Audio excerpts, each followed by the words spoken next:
Hey everyone, welcome to MCAA 570. Today we are starting week 6 and we are talking about thoracic and abdominal injuries. So when we're looking at thoracic abdominal injuries, we're looking at basically everything from the neck all the way down to the pelvic floor. So there's a lot of injuries that can occur in there, especially in the abdominal region where there isn't any bony protection. The lungs and the heart are always going to be protected by our rib cage.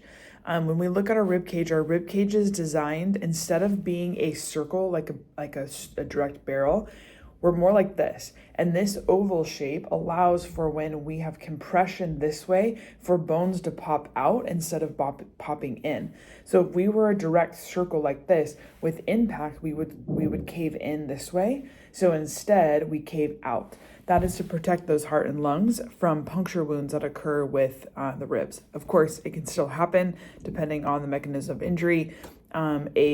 Say a softball or a baseball directly to a rib would have enough to puncture in. So we still have to worry about those pneumothoraxes and the different injuries that occur to our lungs, but it's a cool design when you start to look at the way we were shaped in order to allow for those ribs to pop out instead of popping in. This week is chapter 27 in the textbook.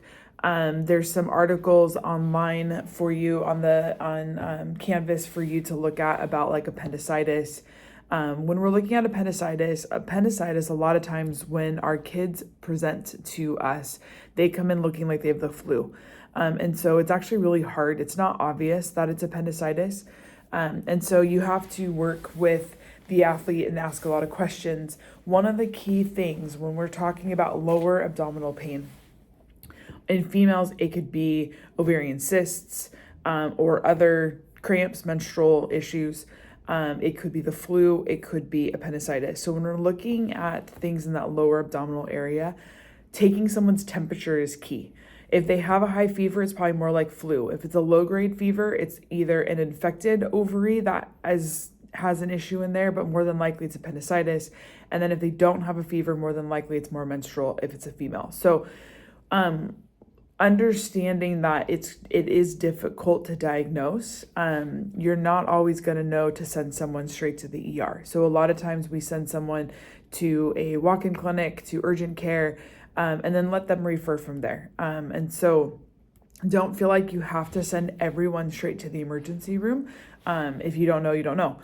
So start with what is the easiest, and we want to save the emergency rooms for people that have true medical emergency, life-threatening emergencies, which yes, appendicitis is that, but we don't want to send everything to the emergency room thinking that it's appendicitis. So there's a gray area in there that we kind of have to work through. We have a discussion this week, a quiz this week. Upcoming is our taping and interview assignment. Again, it is an or. You only do one of them, either the taping assignment or the interview assignment. I will void out in the grade book whatever assignment that you don't do. There's also the devotion for this week. So I look forward to reading your discussion, and let me know if you have any questions about the upcoming assignments.